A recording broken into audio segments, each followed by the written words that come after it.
You can say what you want, but I never been scared. Never been scared. Never been Welcome to the Morning Sports Podcast, where everyone has a story.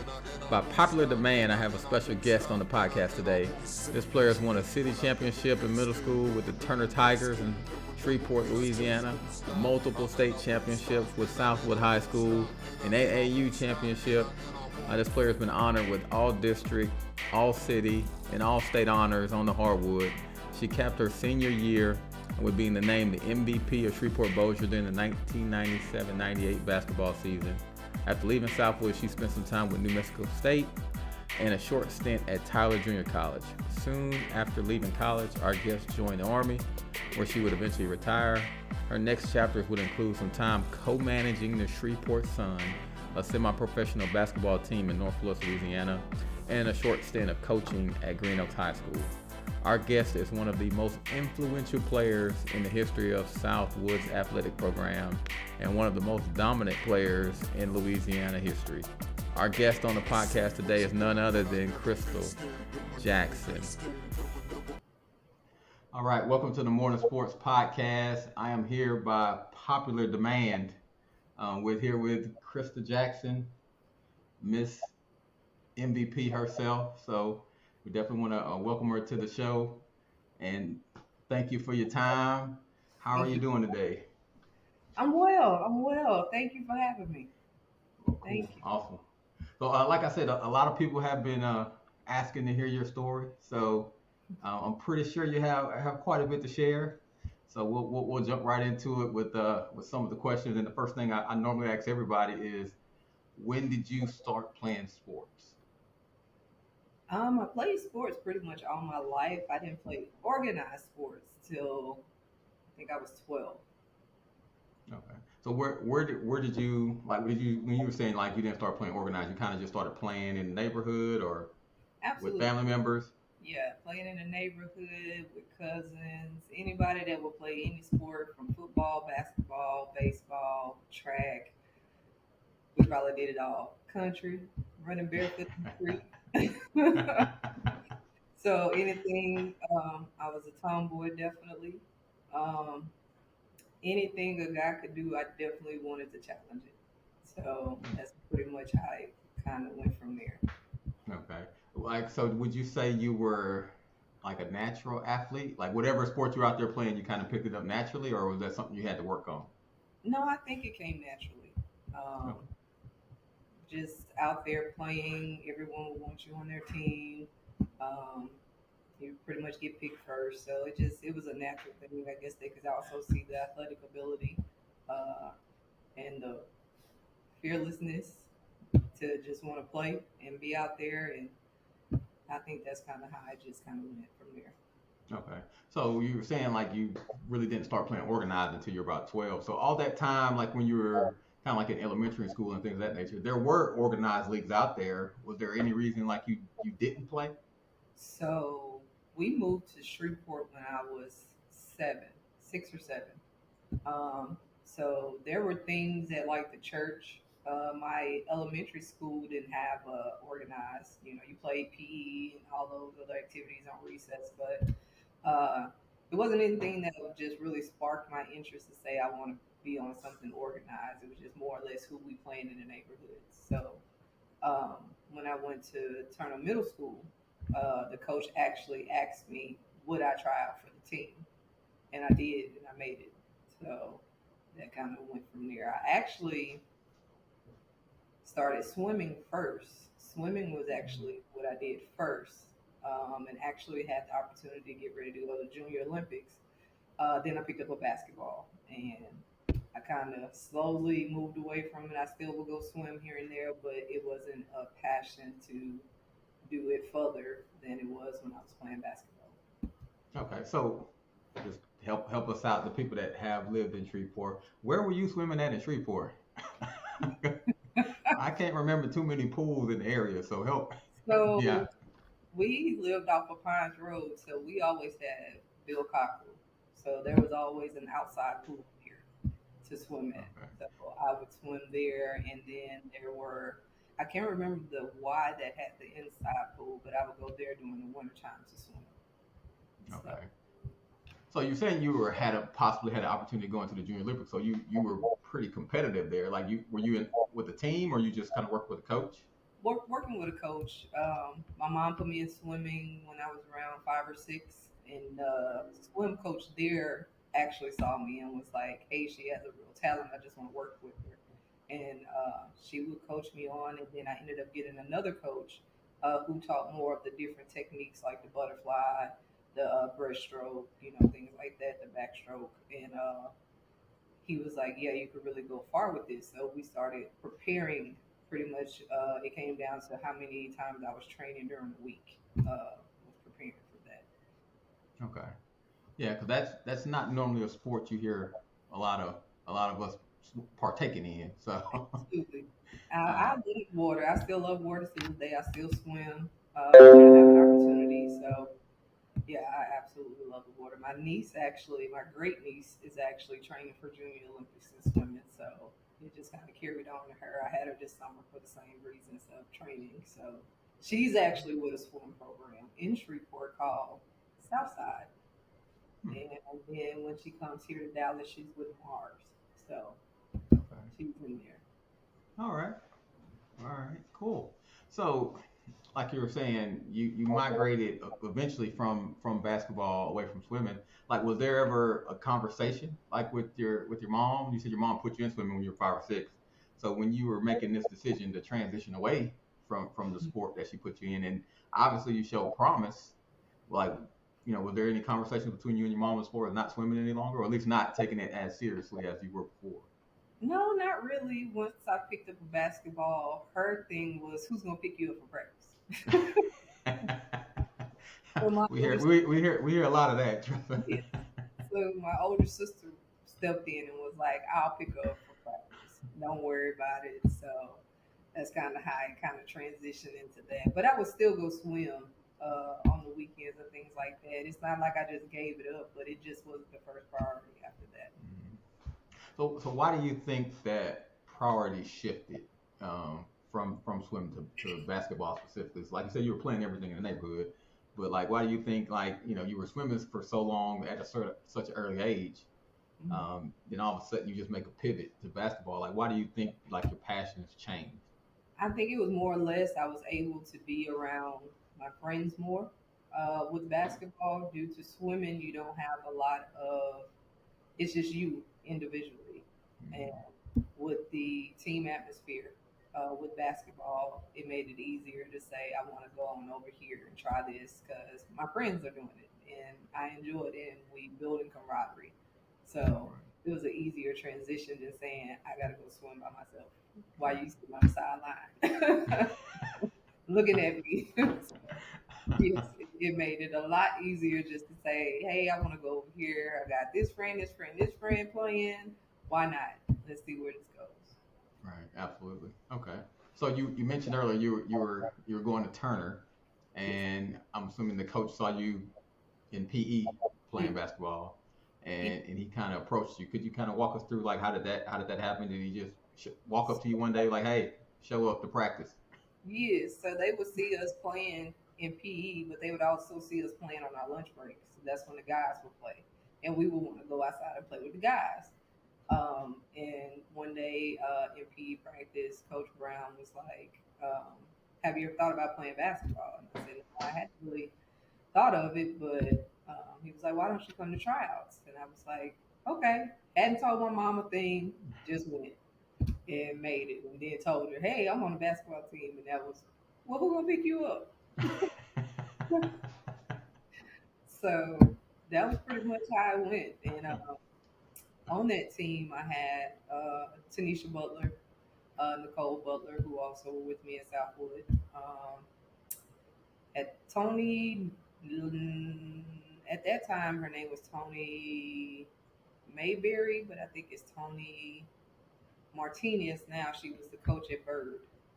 She was there. Delisha Qualls had also played at Bird. Um, Man, it was a pretty stacked team uh, that we had because we ended up winning 2 city championships my 7th and 8th grade year.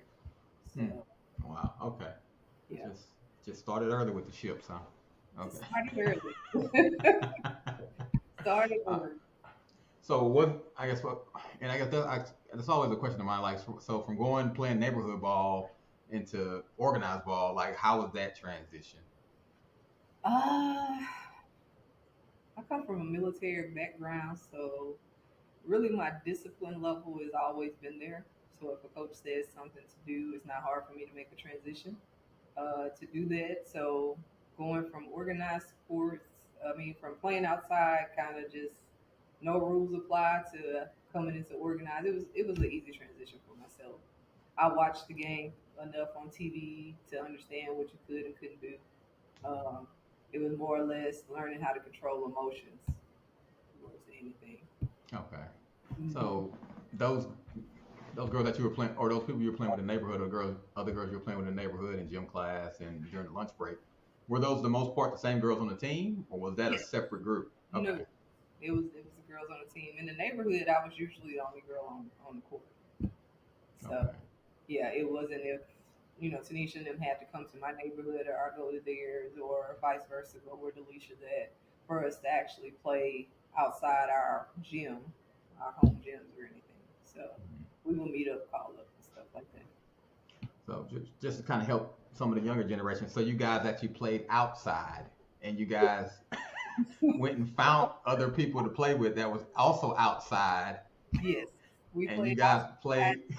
This hot temperature didn't mean anything to us because we didn't want to go inside. So we would play outside on concrete, dirt, rocks, gravel, anywhere that someone had a goal, we was there.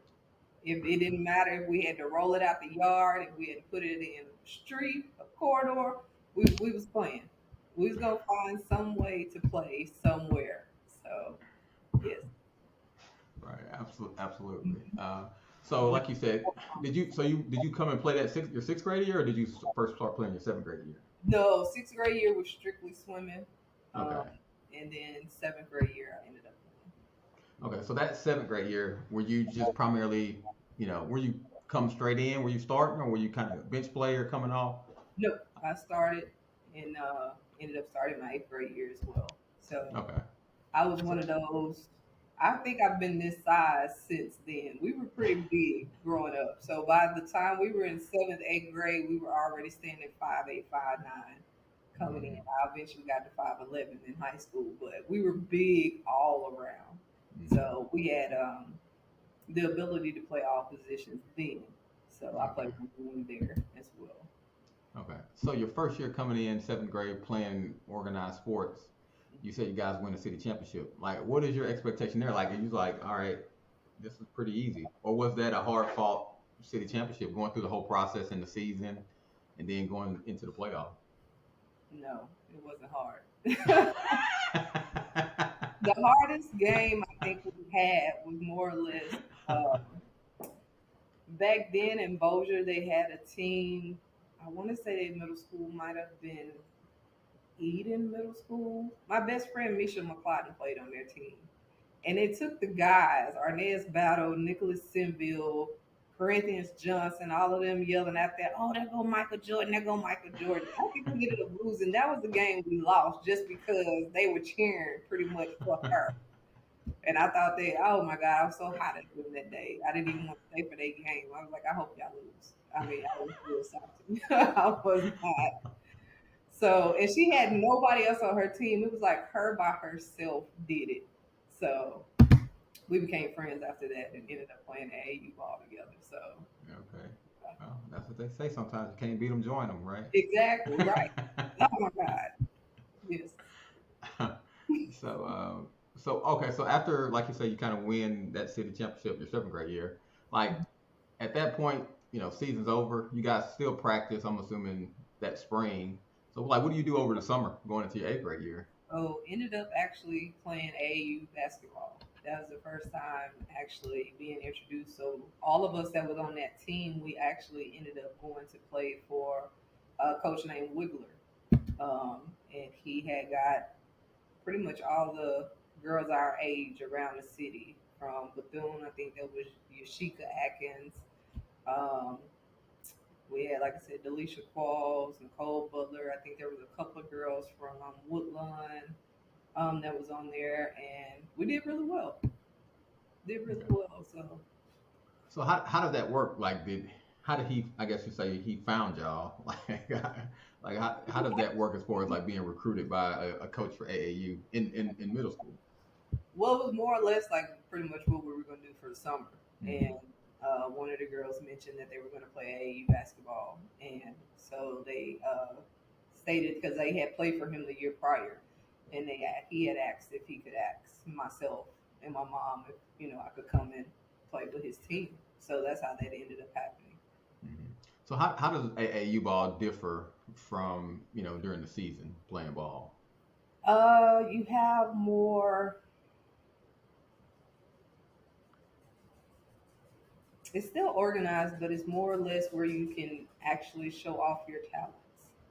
So with that, like in the school atmosphere, is more or less of a really you're in a box where AAU is. If you're blowing somebody out, you can put your street ball, put your stamp in there to kind of maneuver, and that's how you kind of get your own style of what you're known for and things like that. So it kind of help evolve that and pretty much build up your skill level even more because you have more time on the court versus an hour and a half in practice or an hour in practice. So Right. So how was the talent level on the AAU team as opposed to like you were saying you had a pretty stacked team there your seventh grade year. So how did that talent level look going to the AAU side? AAU side, it was great. Hmm. Seventh and eighth grade year, like I said, played with Coach Wheeler, and it was a lot of fun. You got to know the other ladies in the area versus you just playing against them. So you starting to build those relationships and friendships that carry on throughout your life. So it was more or less we knew whose strengths were. When you had to play them, you kind of knew what they were capable of and what they weren't. So when it came time to play, you were able to pretty much stop what they were able to do, especially if they were the person on their team. Hmm. Absolutely. Okay. So would you say like your game got a lot better playing AAU because you were playing in like higher level competition? Absolutely, absolutely. You get to play people from other states. You get to see people that you definitely wouldn't have an opportunity to see across the nation, especially when you make it to those national championships and things like that. So you get to see where you match up, what you need to work on, and put the work in. So Right. definitely. Okay. So coming to your eighth grade year, I guess like you say, you lose some of the eighth graders. Obviously, I think Nicole moves on. Cole. Um, Yep. so you got some different leadership there. So Hmm. how does that start off? How does that finish as far as that eighth grade year looking to go back to back? Well, it was like I don't know where they came from, but we had some girls that showed up. Ah, Ready okay. to So it was like another easy transition our eighth grade year. It wasn't hard whatsoever. Um, we were really another talented pool of girls Hmm. ready to play. So Right. So when you say they showed up, I'll go ahead and understand what that means when you say they just showed up. So how did like you said, as you guys, you Tanisha, already established, like how do you assimilate those new players into the system? Like, so was that easy? you would see them in PE. Hmm. You'll see a few in PE. You'll see some that would didn't mind coming out during lunchtime to play. So you could kind of assess their talents to see if and you kind of talk to them and see if they want to join and stuff like that. So, like I said, with me not being familiar with the area, I couldn't tell you what elementary they ended up coming from or did their parents move there. I just knew they was there. So, yeah. Wow, it's funny how a city championship brings people out that you never seen before, right? Right. Absolutely. Yes. Woo, they just showed up. That's all I know. They showed up, they were there, and we rolled with it. I didn't ask no questions. As long as you did what you needed to do, I was good. Right, right. Okay. So like you said, back-to-back city championships, looking to transition into high school. Obviously, for those who don't know, Turner is district for Huntington High School, that area, and specifically off of the Pine Road is earmarked for Huntington High School, but you decided to make a different decision. Um, Did I did.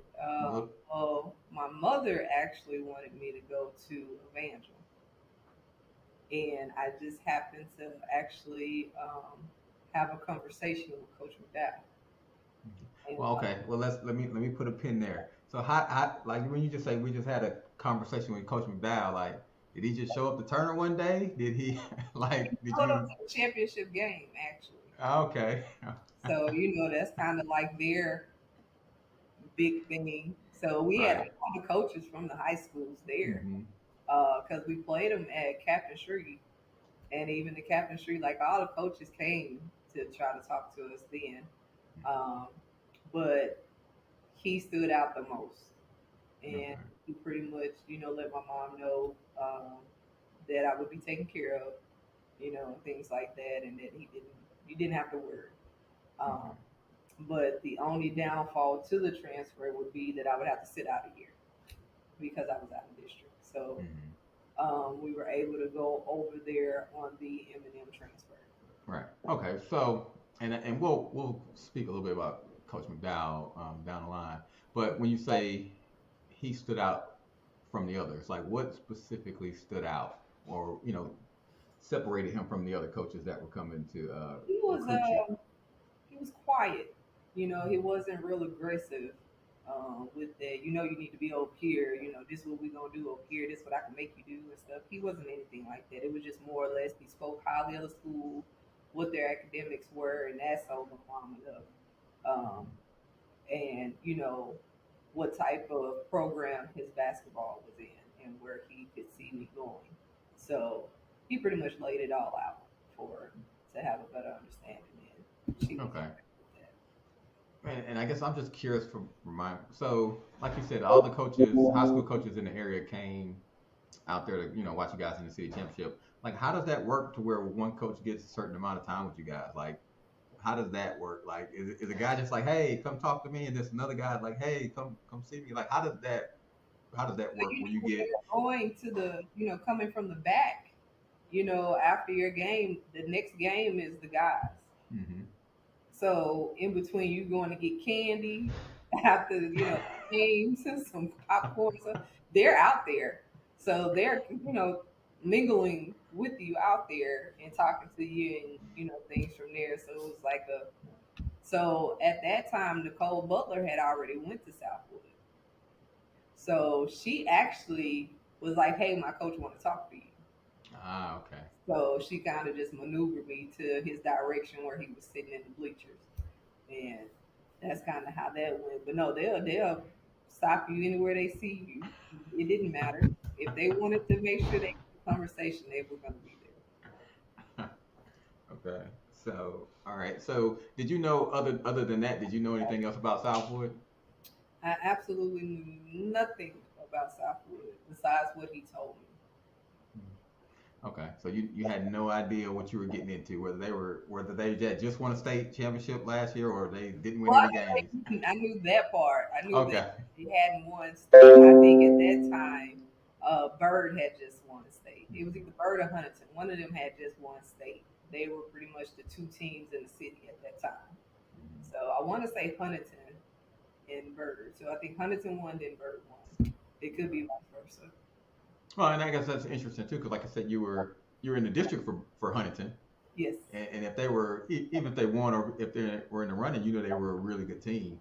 Um, but based on a former teammate Nicole Right. and the conversation that you had with Coach McDowell, Hmm. you still made the decision to choose Southwood. Absolutely. Okay. So that summer, going into your ninth grade year, back to AAU. Back to AAU, actually on another team this coming up season, I actually ended up playing with Coach Thibodeau. Um, Coach Thibodeau was the coach for it was numerous girls out of the Bossier City area, as well as some of the same girls that was on my team. So we ended up making that transition over to Coach Thibodeau, um, Okay. which had a better, um, I guess, the parents of that team, what you could say, were more not I don't want to say the wrong word, wealthy. Um, Okay. so the things that We'll just say they had additional resources. they had additional resources. There you go. So travel and uniforms, practice uniforms, all those things. Uh, that's what it was for that. So I ended up transitioning over there with them and started playing. And he was definitely a harder coach. He wanted to make sure that our skill level was basically where it needed to be. We knew all the fundamentals and all of that. So he definitely pushed us, to be better. Um, we played throughout the state. Went to the state nationals for Louisiana. Didn't make it. Got knocked out by a team called the Kenner Angels, who ended up picking me up to go with them to nationals. So that's how I ended up going to nationals every year. Was with Okay. the Kenner Angels. Wow. So when did that season end as far as over the summer with AAU? Over the summer, it's usually in August. So you're Okay. getting ready to go back to school. So it was like nonstop. I would leave from one into the other. As soon as the season was over at school, we was practicing before then, and it just kind of there was never a day off. I can't remember ever being off. Okay. All right. So now you're coming into Southwood, Mhm. um, and like you said before, you're having to sit out your freshman year. Yes. Okay. So as you join the team as school starts, like how do you kind of fit in? Because like I said, you want to play, you can't play, but are you still practicing with the team? Like Yeah. how that? So we actually practiced with the team. We had the opportunity to travel with the team, so we were considered more or less managers during that time. But we still had to practice. We still had to do everything the team did. But when we went to games, we went as managers. Okay. All right. So moving there. So as the rest of the freshmen come in, like is that a group that you kind of take leadership of? Like when the rest of the freshman girls come in, like are you guys practicing together or like how's that transpiring? Yeah. So on that freshman squad, you had myself and Tanisha, who were managers, because again we were on the M&M transfer. You had Amanda LeBlanc. You had Leah, and I want to say that was it as far as our freshman year goes. So they were the only two that could play. Me and Tanisha couldn't play. Okay. Hmm. All right. So as you're practicing coming in, obviously you're playing against 10th, 11th, 12th graders as well. Like how do you feel like you were measuring up coming in? But that's a huge transition coming in, playing with people your age that you're obviously better than talent wise. So now you step on to Southwood's court with some people that as good if not a little better than you are. So how So do you handle that? the transition was pretty easy. Again, we never stopped playing outside. We never stopped playing with guys. So it's always been for myself. I felt like an easy transition playing with girls. Um, Okay. the only difference that I saw was um, some of their speed. Some of their speeds were more explosive. I would give them that. But as far as just downright playing basketball, no, we can go toe to toe any day. Okay. All Absolutely. right. So was there anything that you noticed when you got there as far as everything that Coach McDowell was telling you about the program? Was it everything that you expected it to be when you got there, or were there some things you was like, I didn't really see that coming? No, we didn't have any expectations going in. I think the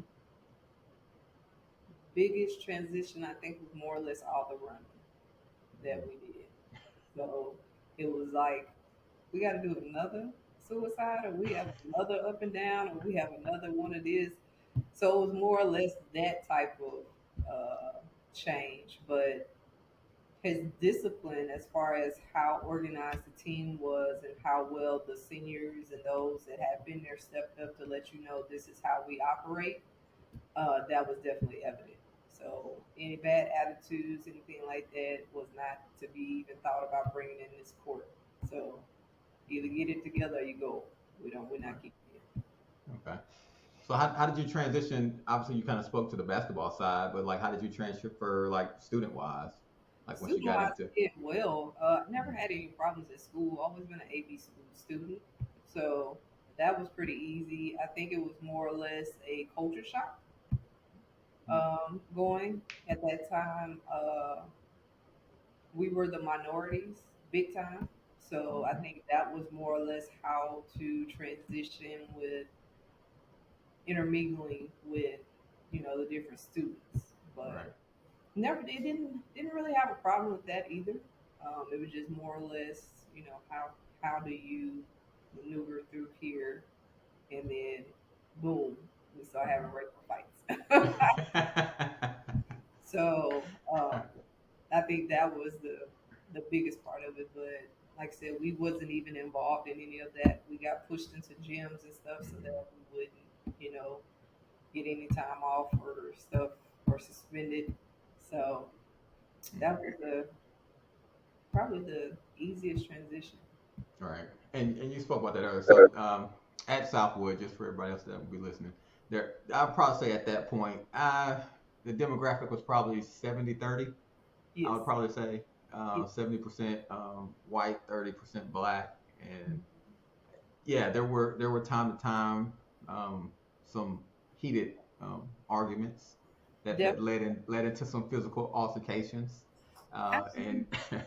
And I and guess I was I didn't see it, but there Mhm. was a black pit and a white pit. I didn't even pay attention because I went to both.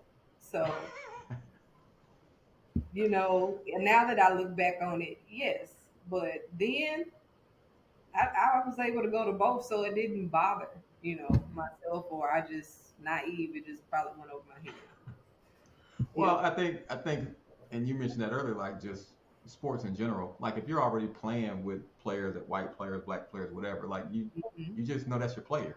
Right. Like yeah, I mean obviously they do different stuff and listen to different music and things of that nature, but everybody does. So you just kind of see that person as your player. But yeah, when you kind of separate the sports aspect and you're not forced to intermingle and have those conversations and Right. actually look at that person as a teammate and like you're gonna sacrifice for that person like you're gonna sacrifice for any other person because that's just your teammate. That's what we trained to do.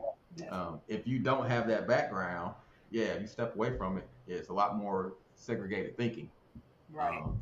in that aspect. So yeah, I mean there was a lot going on, and I do just me personally. I remember things being thrown Yes. into the pit, Yes. into each pit. Things being thrown, but it's like as soon as it would take off, I don't know.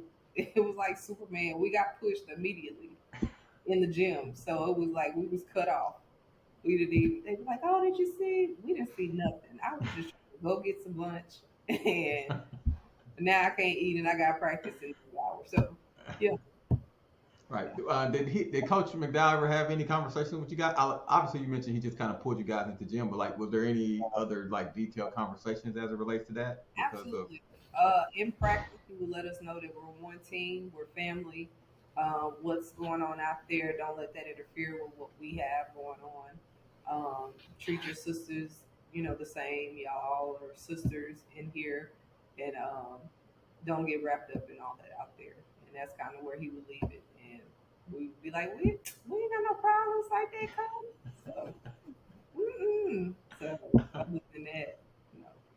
right, and to that point, like I said, you were having those conversations with your coach, and your coach obviously was ahead of the game, man. Like just proactively pulling you guys in and having those conversations.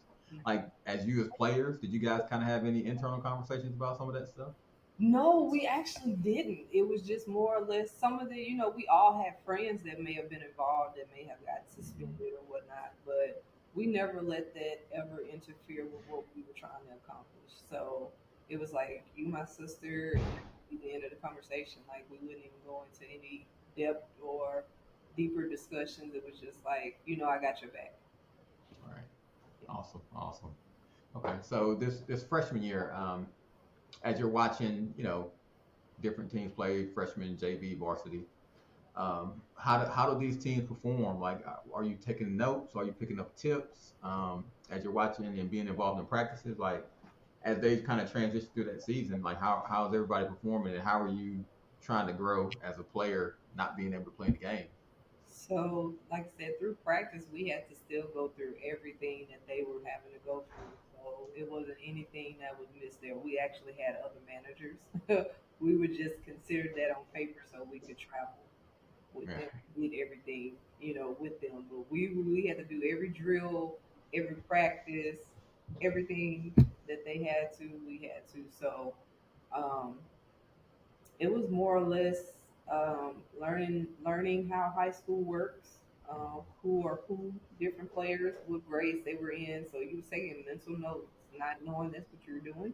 Hmm. Um, we typically kept our own stats, so we all had like a stat keeper, and those are things that we will work on in practice. So based off of what those stats look like, we'll pretty much say what we needed to work on in Right. practice. And that's what we would pretty much, navigate to. So it was a pretty easy transition. Hmm. Again, that freshman year, um, and then going through the playoff process. Um, I don't remember it ever being hard. Right. It Well, would you say that was just going back? Do you think that was beneficial, having the opportunity to sit out, to just absolutely kind of sit back and watch? anyone that says, "Oh no, I should have played my stats, this and that." No, it was definitely you learn how to help coach also in that process. Um, coach, he talked to all of us throughout practice on different things to look for, different things that you need to work on. So it was definitely, easier to work on those things, being able to sit out and watch and see where, okay, this is why I said this in practice. Do you see where Kim may have not did what I asked on this play, but did it on this play? Different things like that. So you were able to kind of take that inside and be able to use that, when it was time. Right. So yeah, you get the mental reps. Right. So Right. okay, man. Yeah, he. I'm gonna go ahead and say he's ahead of his time. So. Yes, for sure. Him, Coach Chris, the other coach with that, absolutely. All Absolutely. right. So as the varsity team goes into the playoffs, and obviously you're traveling with the team, um, how are you experiencing like playoffs? Like obviously, like you said, you kind of came off back to back city championships, but Mhm. middle school different than high school. So how would you kind of rate or describe your experience going through the playoff process, watching that as a freshman? It was exciting. I mean, we was cheering probably harder than the cheerleaders was cheering. We was trying to make sure they understood that we was there for them, that they could do it. So it was just more or less, letting them know that, hey, we excited for you. We're here cheering you on. We're gonna make it. We just keep practicing hard, and like I said, they pulled it off. I Hmm. can't say why. I mean, they were phenomenal. They Yeah. only lost 3 games that year, Hmm. so it's pretty solid. Right. So seeing that, did that put any extra pressure on you coming in, getting prepared? No, it Um, just made us excited. It, okay. it, it just put like a little fire up under us to want to continue that same thing. So we came in ready Hmm. when it was time for us to start making our transition to be on the court. Right. So I guess the state championships normally, well, they normally end maybe early March, roughly. Yeah, roughly Okay. mid March. Okay. Hmm. So obviously after that is over, like you're like, okay, I'm in.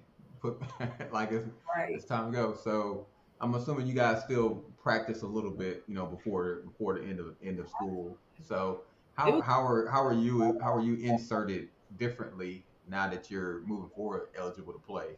So after the season, after winning and all that, like I said, we got our rings and all the jackets and stuff like that. He allowed us to play more of a pickup type thing Hmm. versus practice. So there were things that we still were routinely that we did at the beginning, but after that, it was straight pickup. So that's when we was like, okay, let's get to work. Let you see what we got, see what we're working with here, and that was always fun. Hmm. Were some of the ladies that was their senior year, were they still practicing with you guys, some of the pickup stuff, or had they kind of transitioned out? Yeah, some of them were. A lot of them at that time, now that the season is over, they're able to start taking their trips to see what colleges they wanted to go to and things like that. So it was kind of sporadic. You may not have two or three here or one here. So until it was time to kind of get out of school, it was kind of sporadic. Right. Okay. All right. So as that freshman year ends, summer rolls around, back to AAU. I'm assuming. Back to AAU. Back to AAU nonstop because I was not running track. I got asked every year. I was like, I can't do it. I can't. Okay. So yeah, play AAU again, same thing. Would go as far as I could with the team that I was with, and then we would, end up transitioning Mhm. with the Kenner Angels. And that year, we ended up winning that national championship. Okay. Where was the national championship that year? That year, Nashville, Tennessee. Okay. Yeah. Okay. So that's even a different aspect of getting the opportunity to travel to different states and playing in national championships. So So. I would, like I said, I would play part of my season. I would be here in Shreveport, but the Kenner Angels are in New Orleans. So I would Mhm. actually go down there with those families, and I would actually stay with different families. So one week I might stay with this family, the next week I might stay with this family, with the girls on the team, because everybody would want me to come and stay with them. So I would go and stay with each of them, and it was a lot of fun. Right. Definitely a lot of fun. So at that point, were you trying to recruit some of your Southwood players, teammates, to come play AAU also? So at that time, no, because they were all on their own AAU teams. Hmm. So the team we pretty much play against them, beat them, and move on.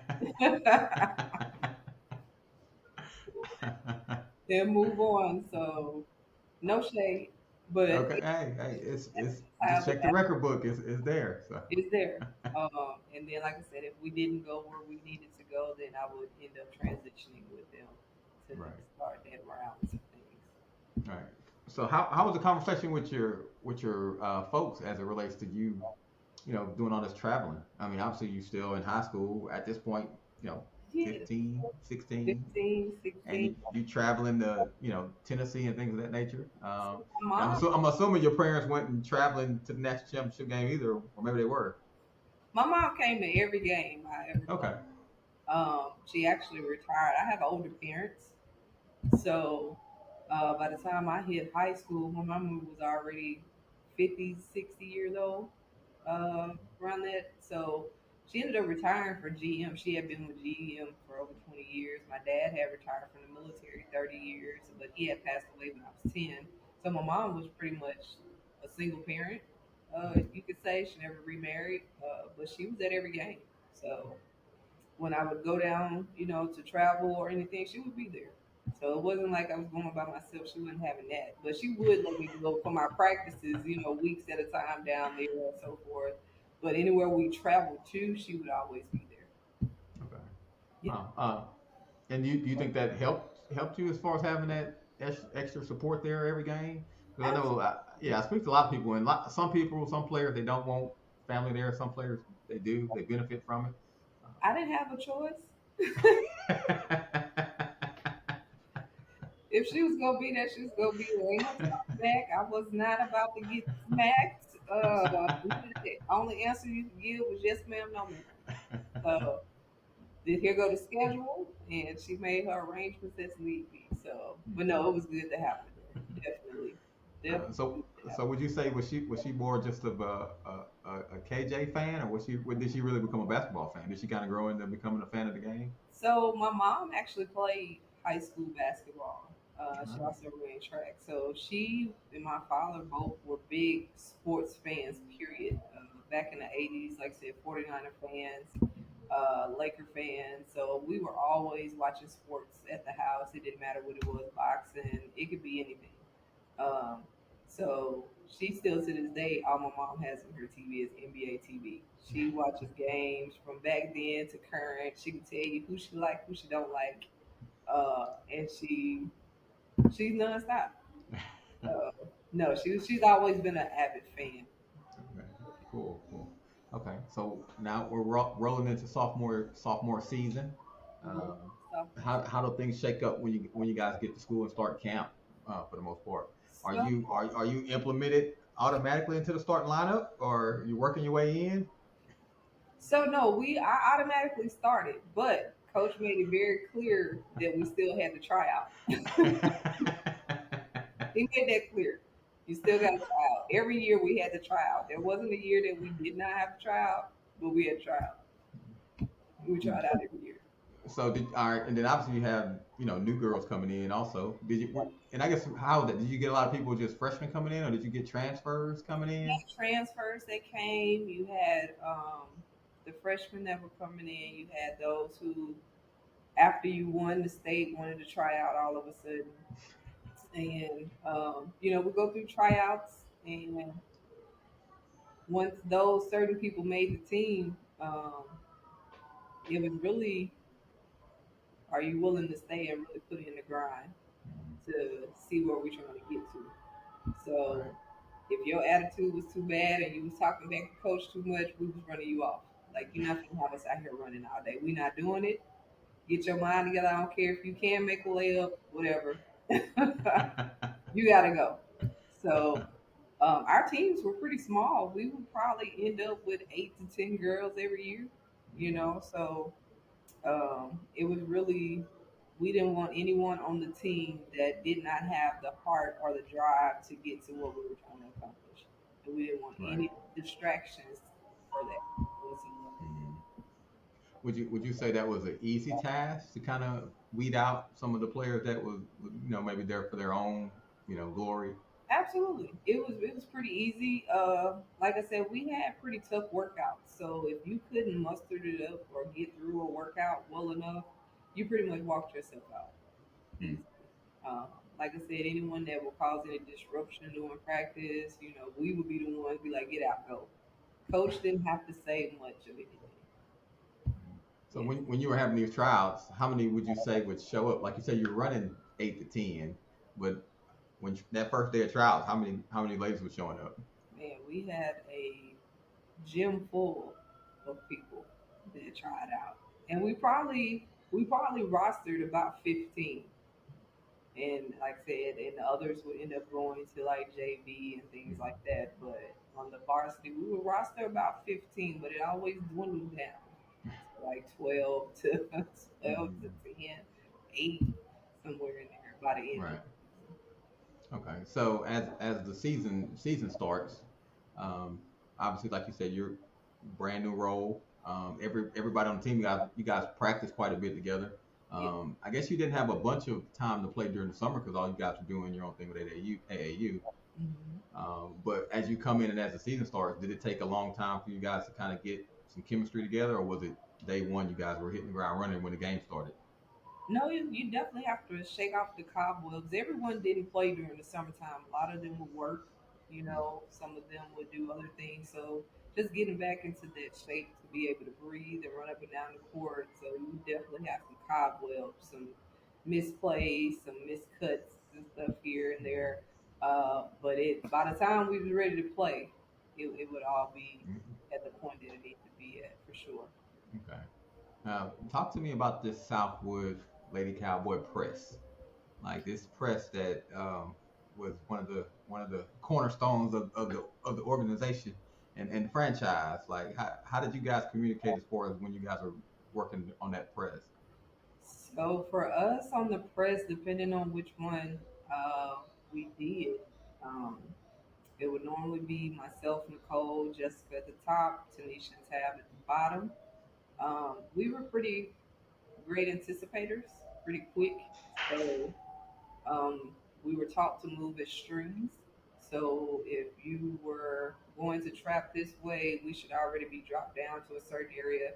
And I would make an angle of being able to see the ball, the person, somebody moving or so forth and so on. So it was a lot of anticipation that all of us kind of had just naturally. Okay. So more of a who was forcing who which way, we knew that they couldn't make a cross court pass without us, taking it off or um, causing some kind of disruption. Right. And our speed was too quick, definitely in the backcourt with Nicole. She could take off like a rocket. If you got it, she's gone. Same thing with Tanisha in the backcourt. She probably was the fastest girl on the team. We sometimes will put Tanisha on their point guard purposely because of her defense and how fast her feet were. So it was a lot of anticipation on our press, but we worked on our press so much.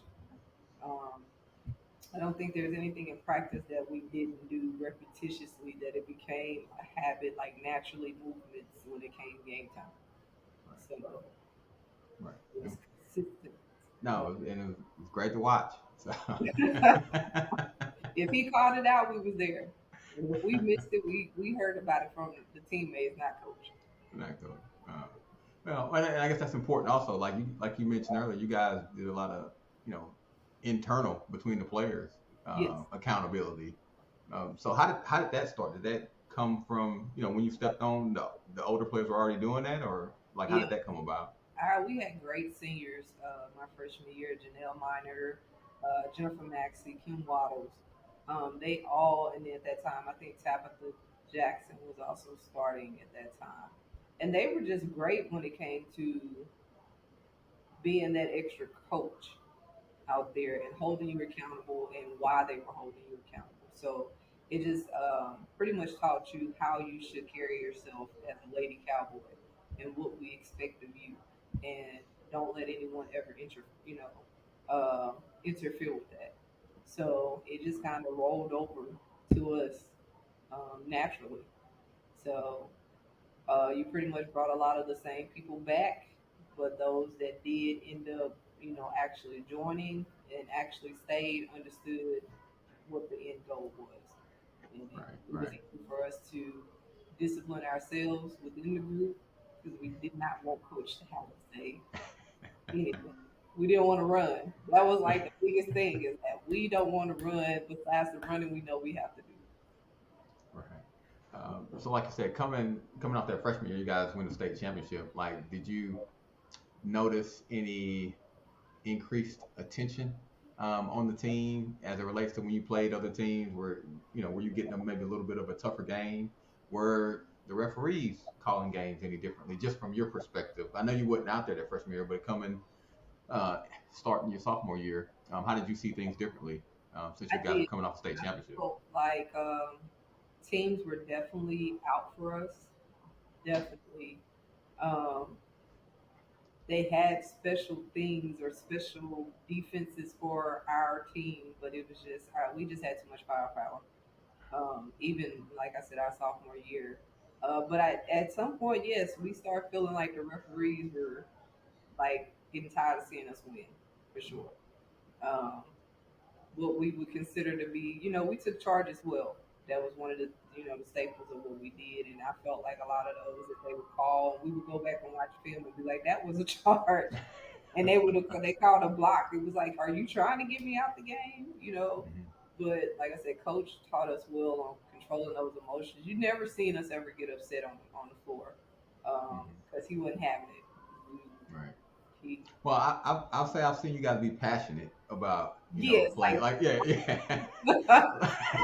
no, but no, we wouldn't definitely like get mad, run up in nobody's face to fight. Right, right. None of that, I'll be like, dang I can't recall anybody getting a tick besides Tanisha.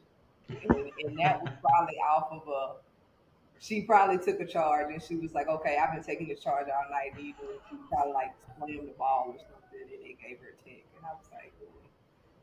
But no, it wasn't. I felt like, and coach, that's when you would see coach kind of get up, especially on our defense. If we sliding over here and we stopping this and we're bodying up, something these kids don't do nowadays. They're thinking foul. We body up on them or something, and they might call a block, and I'm like, my feet set, something like that. He'll like, hey, hey, no, mm-mm. So yeah, All right. that. And you mentioned a little bit earlier about watching film. So how did that you feel like helped your game as far as because I'm assuming, correct me if I'm wrong, y'all wasn't watching film in middle school. We were not watching film in middle Okay. school, no. So as far as the watching the film aspect of it, how do you see that kind of helps your game watching film? So with that, you tend to, in the watching the film, especially if they had specific players that were good, like one or two on their team, like a Deetra Ashley for Airline, who also had Shannon Elliott, who was like a 3 point, monster. It was like, how do we contain her as well as Deetra that's on the same team that will be out there at the same time? So it would become a game plan. And we will watch them repetitiously. We may watch one game that they were in, watch another game that they might have played someone differently. And for myself and a lot of the my teammates, we start picking up on what your strength and weaknesses were. So hey, you don't really have a hand. Let's force them to the left, because she can't make a pass that way.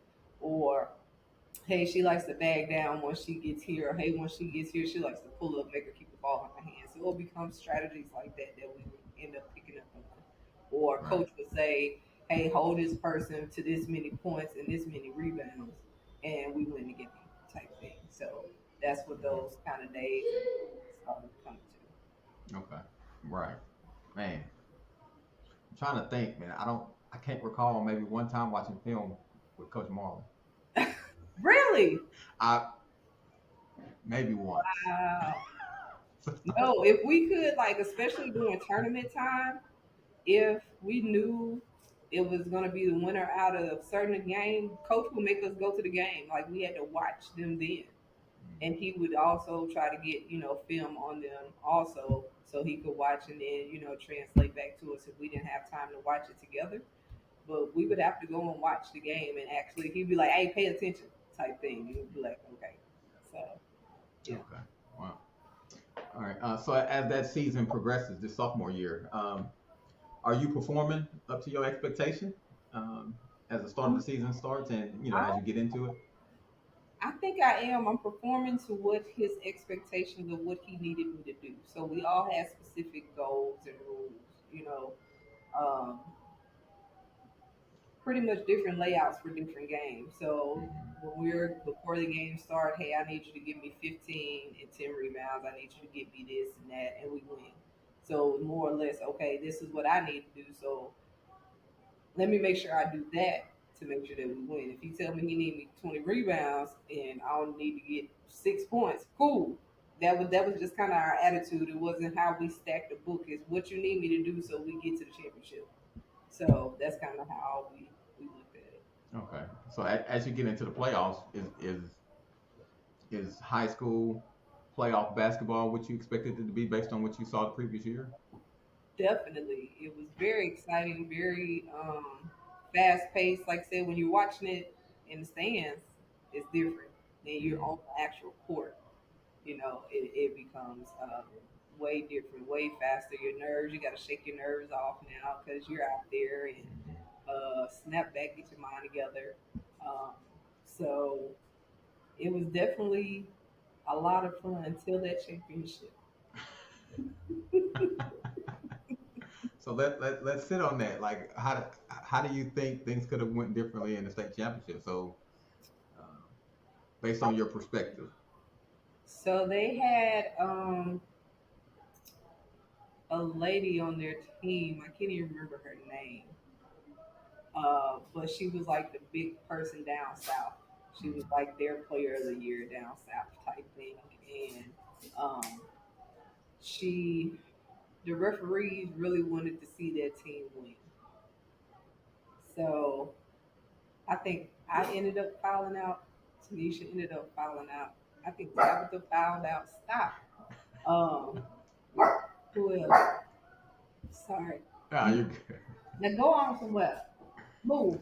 So Don't it was worry, I could edit that out. So. okay. So yeah, I think we all ended up filing out, and there was nothing that we could do. It was like a back and forth battle already, and Mhm. then for them to get us out, and they ended up winning by 4. I was crushed that night. Yeah. I cried all the way from Baton Rouge all the way home. I was so devastated because I was like, "How could this happen? We worked so hard," Mhm. and um, we just right then we made a pretty much a vow that if we meet up with this team again next year, we're gonna blow them out the water.